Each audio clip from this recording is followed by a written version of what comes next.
Hello investors, आज हम share market में मिलने वाले स्टॉक्स के बारे में बात करेंगे।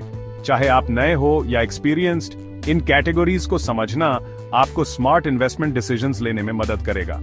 चलो शुरू करते हैं। सबसे पहले कॉमन स्टॉक्स। ये सबसे ज्यादा ट्रेड होने वाले स्टॉक्स हैं। इनमें वोटिंग राइट्स और डिविडेंड्स मिलने का चांस होता है, लेकिन याद रखें, डिविडेंड्स की कोई गारंटी नहीं होती।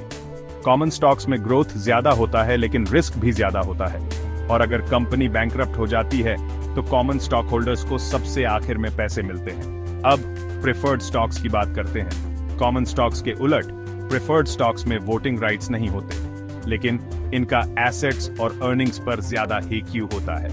ये फिक्स्ड डिविडेंड्स देते हैं, जिससे ये बॉन्ड्स जैसे होते हैं, और इनकी प्राइस में कम उतार चढ़ाव होता है।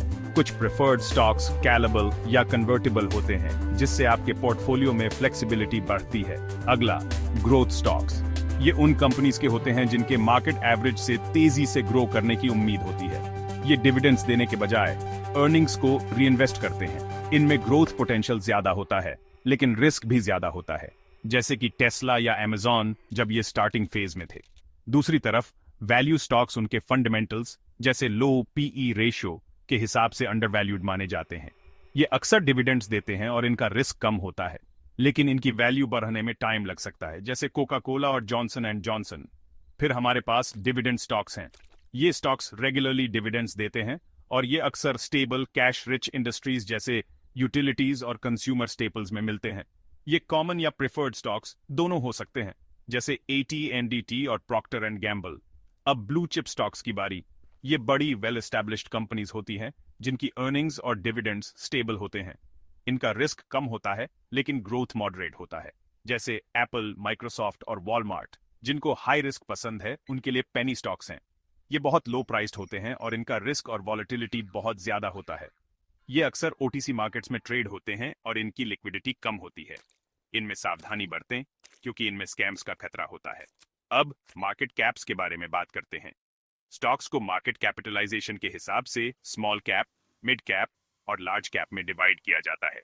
Small cap stocks $300 million, $2 billion में ग्रोथ ज्यादा होता है, लेकिन रिस्क भी ज्यादा होता है।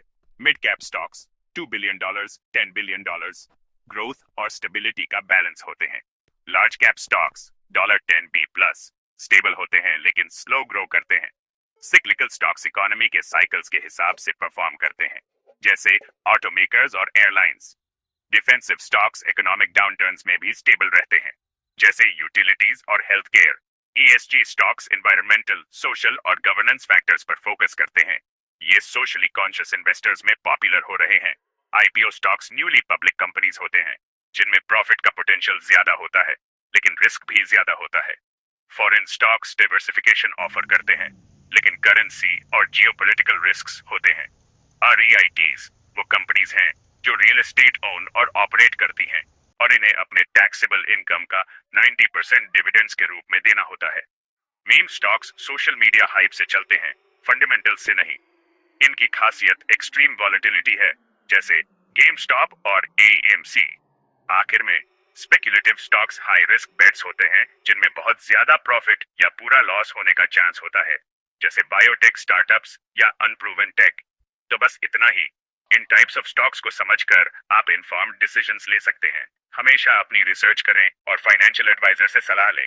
Happy investing.